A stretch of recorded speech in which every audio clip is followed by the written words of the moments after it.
Before we start with the story, there's a warning I need to give you. I know you want to hear the story, but don't skip this moment in the video because it's an important warning and it's related to Dragon Ball Shinken and Dragon Ball Hakai. Well, a lot of people recently complained about the fact that we produced Dragon Ball Shinken instead of Dragon Ball Hakai. The truth is that there are different reasons for this. I won't explain everything here because the intention is not to take too much time with this warning. But one of the many reasons this happens is that the Dragon Ball Shinken illustrations are made by the same person who makes the Dragon Ball Hakai illustrations. But the big difference is that the cost and production time of Dragon Ball Shinken is lower because the drawings in the story are not very detailed. But we recently returned with the production of Dragon Ball Hakai, and you will see the video soon. However, as it is the same illustrator, as he will now spend much more time drawing Dragon Ball Hakai, we're going to change the illustration format of Dragon Ball Shinken a little. The story will continue to have illustrations drawn, however, the quantity will be smaller. From this episode and the next ones, you will see a greater amount of images and animations occupying some drawings that would be made. But don't worry, because we will do everything with as much care as possible, and you will continue enjoying Dragon Ball Shinken with the same immersion from before. That's what I wanted to warn you. Now enjoy this preview of the next episode of Dragon Ball Shinken. Previously on Dragon Ball Shinken, Gogeta is set on a mission to a dimension that was greatly affected by the interdimensional imbalance caused by Goku and Vegeta. His task is to help solve the problem that this dimension is experiencing. When he arrives, he ends up finding real chaos, and he doesn't know how to judge who is friend or enemy. Gogeta discovers that a group of evil angels are the main causes of problems in this dimension, and so he teams up with Vegeta to fight the angels and their minions. Meanwhile, the angels argue about how to deal with Vegeta and his allies, and among them, the one who is most seeming to want to destroy Vegeta is Vaude, a very aggressive and proud angel. Knowing Vaude's insane desire to destroy Vegeta, Vados reveals to her brother that she knows a way to weaken the Saiyan. At the same time that this happens, we learn of the existence of a mysterious Gohan who is responsible for simply eliminating his own mother, Chi-Chi. Who is this mysterious Gohan? What is Vegeto's weakness that Vados discovered? And what will be Gogeta and Vegeto's next move? Find out now.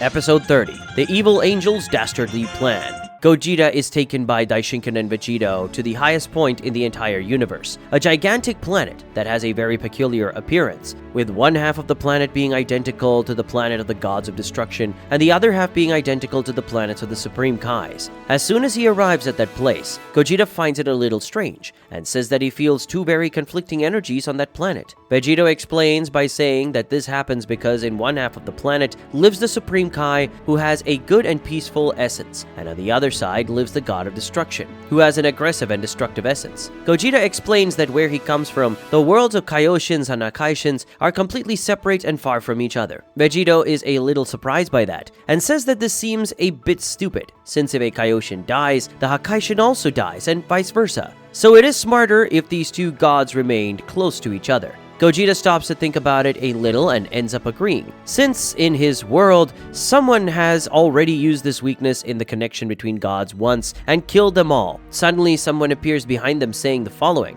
"Oh, that must have been a desperate situation." When Gogeta turns to see who it is, he realizes that it's Zamasu behind him, and at the same time, he gets scared. "Zamasu, what are you doing here?" Gogeta's scare surprises everyone, including Zamasu himself, who responds by saying that he is the Supreme Kai, so it's natural for him to be there. At that moment, Gogeta remembers that he is in a parallel dimension and that things there are not like in his world. Focusing on Zamasu for a moment, he can feel that there are no evil intentions, so he calms down. Then he asks who the god of destruction of this universe is, and as he was already waiting for the question, the god of destruction comes floating to them, introducing himself. "That's me. I'm known as Chamras, the Destroyer." When Gogeta sees this god of destruction, he is very surprised, since this being is identical to Beerus and Champa, only taller and more muscular.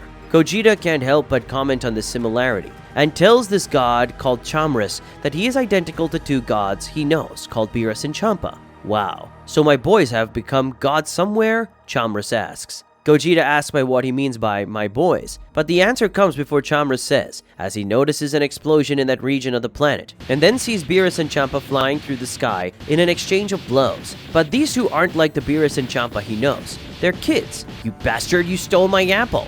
Champa screams in complaint. "I saw it first," Beerus retorts. Chamra sighs, complaining that these two just care about eating, sleeping, and fighting all day. Who would have thought that I would see Beerus and Champa as children? This trip is full of surprises, Gogeta thinks. But then Shinken draws their attention to the issue that matters most. Well, now that everyone is properly introduced, let's explain the situation a little better to Mr. Gogeta. In the castle of the God of Destruction, Chamras, Shinken, Gogeta, Vegito, and Zamasu meet at the table to discuss the entire situation. Shinken, Chamras, and Zamasu drink tea made by the Kaioshin, while Gogeta and Vegito devour a shipment of dinosaur meat. As they progress through the meal and drink, the situation is better explained. Gogeta talks about his origin and how he received a mission from an order called the Dimensional Patrol to come to this reality and help with the problems that are happening. And the others explain to Gogeta everything that is happening, which in fact had already been explained by Vegito. But the others go into more detail, including explaining a little bit about their universe. This universe they are in is completely different from the universe that Gogeta knows. Unlike Gogeta's dimension, which has a true multiverse, this dimension only has a single universe, but it is much larger than the multiverse from which Gogeta comes.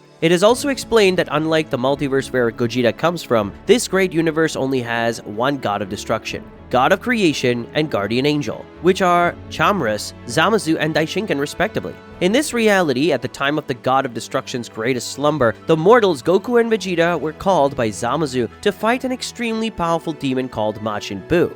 But Buu was so powerful that they needed to resort to the fusion technique, and to do so, they used the Potara earrings. The result was that the two ended up staying together indefinitely. Gogeta at first finds this strange to have happened, since in his reality, mortals do not remain fused eternally with the Potara fusion. But he understands that it seems that in this dimension, things are different. It is also explained to Gogeta that after the fusion, Goku and Vegeta became very powerful. So they thought it would be a good idea to train Vegito to better control his powers, and also acquire more power. Vegito was personally trained by Shinken and Chamras, and ended up becoming what they consider a near-perfect warrior, knowing how to balance the fighting style of an angel and a god of destruction. As a disciple of the angel and the Hakaishin, Vegito is being one of the main helpers in this disastrous situation, involving the interdimensional invasion. Suddenly, they all hear something like an alarm go off. At that moment, Vegito takes something out of his clothes, a radar similar to the Dragon Radar. "What is that?" Gogeta asks. Vegito responds that this is a radar that detects dimensional anomalies, and now something serious is happening, so he needs to go. Gogeta obviously offers to go along, and so they teleport.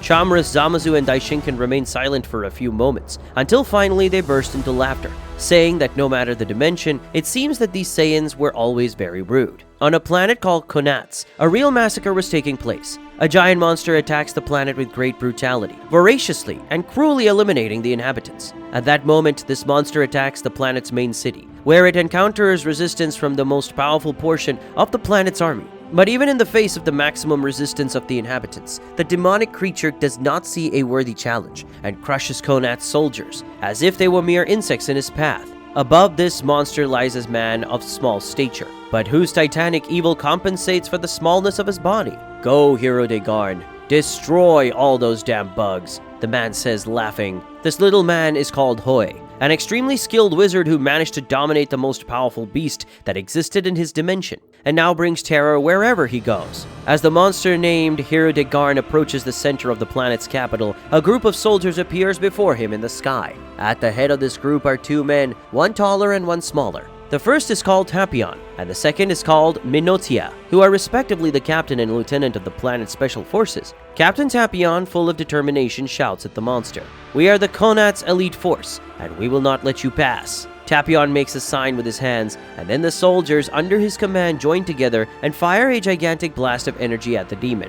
However, for Hero de Garn, this is nothing, and with a flaming breath, he swallows the soldiers' energy, and they turn them all into ashes with his flames. Tapion and Minotia manage to dodge the fireballs spit by Hero de Garn, but mourn the loss of their companions. Furious, Tapion draws his sword and goes at the monster, cursing him. Meanwhile, Minotia heads towards Hoi, trying to take advantage of the monster's distraction, with Tapion to try to eliminate the one who controls him. Minotia catches up to Hoi and throws a punch, but he is seriously injured when the evil wizard creates an electrosphere around him, severely electrocuting the young warrior. Hoi then paralyzes Minotia with telekinesis, leaving Konat's soldiers completely immobilized. Tapion, who is trying to distract Hero de Garn, sees what is happening and shouts for his lieutenant, who is also his younger brother. He tries to go help, but the distraction with Minotia costs him a grip from Hero de Garn, who completely traps him with his giant hand. Keeping Minotia trapped with one hand, Hoi accumulates a large amount of magical flames with the other. It will be a deadly attack. Brother, no! Tapion screams in despair as he struggles uselessly in Hero de Garn's hand in a failed attempt to escape. At that moment, Gogeta and Vegito arrive in Konat's sky and immediately glimpse the situation. Looks like we're already in the middle of the action, Gogeta says as he eagerly prepares to go help. But the two are caught off guard when suddenly someone else arrives with what appears to be a teleportation technique. And that someone is Gohan.